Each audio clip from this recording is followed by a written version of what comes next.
So what that tells us is that by the time we experience the decision close call, it's actually not close at all. We just weigh the winner at the point that we experience it as a close call, which just tells you like we get to these decisions way too late. Our guest is Annie Duke, author of Quit, The Power of Knowing When to Walk Away. Annie, people invest time and money and heartache and all sorts of things into whatever it is, a relationship or a job or any kind of project they're working on. Is there any one factor that's stronger than another in making people not quit? This investment that we make, whether it's time, money, effort, heartache, as you said, those are costs that we incur. They're things that we sink into an endeavor. And there's something called the sunk cost fallacy. When people are trying to decide whether to continue with something, they take into account what they've already spent. Let me try to give you a simple example. Let's say that there was a Shakespeare in the Park where you live. And on the day the performance is going to happen, it's freezing cold and raining. Like it's miserable. Would you buy a ticket that day to go see it? I probably would take a pass in that situation. Right, because you don't have the ticket yet. You're trying to decide whether to buy the ticket fresh. So now here's my question for you. And I think most people feel that way. It will drag us out from it. You should know that is coming up sooner. And right after those commercials come up. I might not go, but I could see somebody else dragging me there to say, well, we bought a ticket, we gotta go. Right. And now, wait, I can make it worse because I can make the cost bigger. What if you spent $500 on the ticket?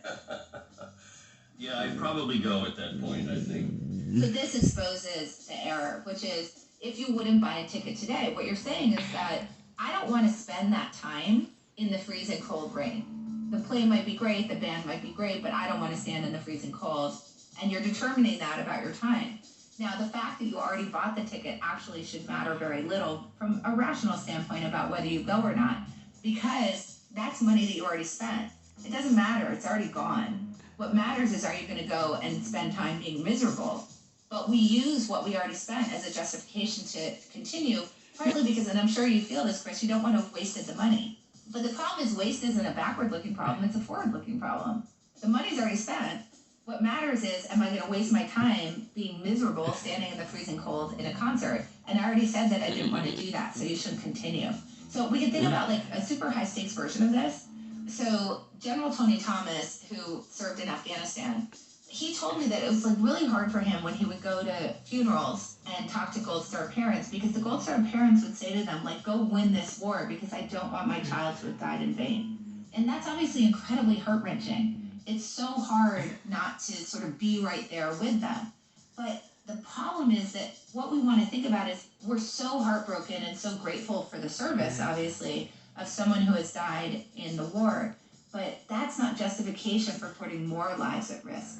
The question is, do we have enough of a chance to accomplish our objectives in this war that it's worth it for us to put the next life at risk? And that's where we have to start thinking forward in order to sort of think about these decisions more rationally. Annie, I'm curious, in writing this book, was there something in your life that caused you to be focused on this topic? Well, first of all, I quit a few things in my life.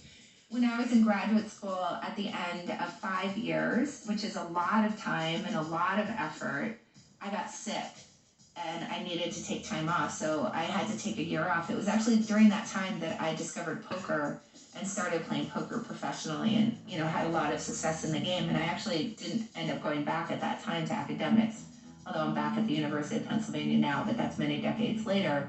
And I always felt a lot of shame around quitting and not finishing my PhD. Separately from that, poker is a game where really the main thing that distinguishes, you know, a great player from an amateur is quitting. Great players fold a lot more. So if you think about it, folding is quitting, right? I'm quitting this hand. And it's probably the biggest skill element of the game. And when you look at amateurs, they fold less than 50% of the 2-card combinations they're dealt in the game of Hold'em. And if you look at professionals, they fold somewhere between 75 and 85% of those 2-card starting combinations in a 9-handed game when there's 9 people at the table. So you see this really big difference between a willingness to let go of hands even when you already have money invested in them. So you'll hear amateurs say, well, I can't fold now because I have too much money in the pot already. So that's a really good example of sunk cost. And of course, what really matters is I don't care how much money you have in the pot. Is the hand worth playing now? Like, should you bet any more money on this dog strong of a hand. And professionals are just way better at quitting.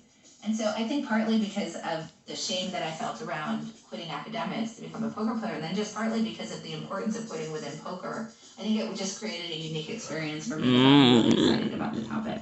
The book is Quit, The Power of Knowing When to Walk Away, and Annie Duke is the author. Annie, thank you so much for joining us today. Well, thank you so much for having me, Chris. Next, should trucks have built-in speed limits? That story, straight ahead. There's more InfoTrack coming up. Stay tuned.